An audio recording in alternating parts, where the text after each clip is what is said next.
प्रिय श्रोता बंधुओं नमस्कार। मैं आपको अगले भाग में ले चल रहा हूँ जहाँ यतीनाथ यानी हंस अवतार हुआ है भोले बाबा का। प्रिय श्रोता बंधुओं, पिछले कैसेट में आपको हमने बताया कि भीलनी के कहने पर वह सन्यासी चिता लगाने लगा। चिता तैयार की और भीलनी ने अपने धर्म के अनुसार उसमें प्रवेश किया। उसी समय भगवान शंकर अपने साक्षात स्वरूप से उनके सामने प्रकट हो गए। धन्य हो भोले बाबा, और उनकी प्रशंसा करते हुए बोले, तुम धन्य हो और धन्य हो। मैं तुम पर प्रसन्न हूँ, तुम इच्छा अनुसार वर मांगो, तुम्हारे लिए मुझे कुछ भी अदेय नहीं है।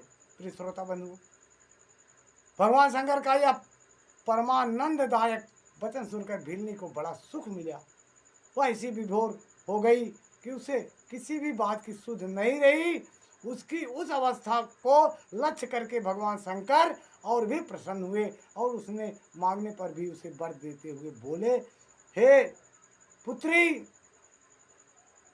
जो यति रूप है वह भावी जन्म से हंस रूप से प्रकट होगा। यानी जो यह यति रूप है मेरा, यह भावी जन्म में हंस रूप से प्रकट होगा और प्रसन्नता पूर्वक तुम दोनों को परस्पर संयोग कराएगा। तुम्हारे दोनों का मिलन फिर होगा। यह भील निदेश देश को देकर के उत्तम राजधानी में राजा वीरसेन का श्रेष्ठ पुत्र होगा। आशीर्वाद दिया कि यह निषद देश की उत्तम राजधानी में राजा वीरसेन का श्रेष्ठ पुत्र होगा। उस समय यह भील नल के नाम से इसकी ख्यात होगी और तुम विदर्भ नगर में भीमराज की पुत्री दमयंती होगी।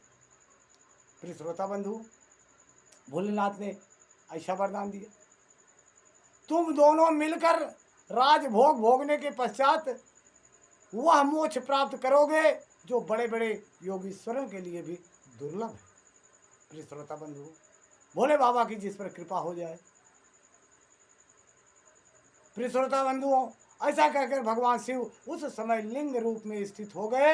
वह भी अपने धर्म से विचलित नहीं हुआ था, अतः उसी के नाम पर उस लिंग को अचलेश संज्ञा दी गई। दूसरे जन्म में वह आहुक नामक भील निषद नगर में वीरसेन का पुत्र होकर के महाराज नल के नाम से विख्यात हुआ।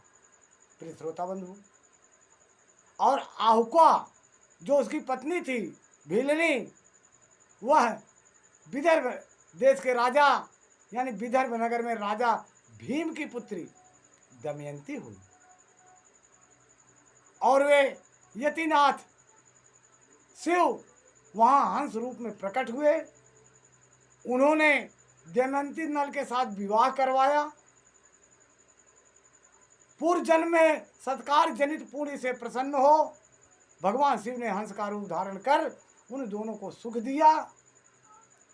हंसा अवतारधारी शिव भली भांत की बातें करने और संदेश पहुंचाने में कुशल थे। वे नल और दमयंती देख करके परमानंददायक हुए और दोनों को फिर आशीर्वाद दिए, तुम्हारा मोक्ष होना निश्चित है। तुम लोग मृत्यु के पश्चात हमारे स्वधाम आओगे और वहाँ तुम लोग देव रूप धारण कर करके सदैव हमारी भक्ति को प्राप्त होगी। प्रिय श्रोता बंधु, अब मैं आपको बताया कि यतिनाथ अवतार हंस अवतार किस प्रकार हुआ। अब मैं आपको अगले अवतार भगवान शिव के कृष्ण दर्शन नामक अवतार की कथा आगे बताऊंगा। अगले कैसेट का आप इंतजार कीजिए, तब तक के लिए आज्ञा दीजिए। लेकिन आप लोग हमारे कहने से, हमारे विनती से, हमारे अन्य से, हमारे विनय से हमारे तरफ आप अगर नज़र घुमा करके सब्सक्राइब घंटी दबाएंगे, शेयर करेंगे, लाइक करेंगे तो आपका बहुत बहुत धन्यवाद होगा। बहुत बहुत बड़ी महानता आपकी होगी, क्योंकि हम लोग आपके ही सहारे यह कैसेट बनाते हैं, यह भगवान की कथा आप तक पहुंचाते हैं। आप ही हमारे लोगों के सहारा हैं। ज़रा कृपया करके ध्यान दीजिए, क्योंकि आप लोग अगर ध्यान नहीं देंगे तो हम लोग हीरो नहीं बल्कि जीरो हैं। तब तक लिए आप में आज्ञा दीजिए। नमस्कार, नमः शिवाय, जय श्री गुरु।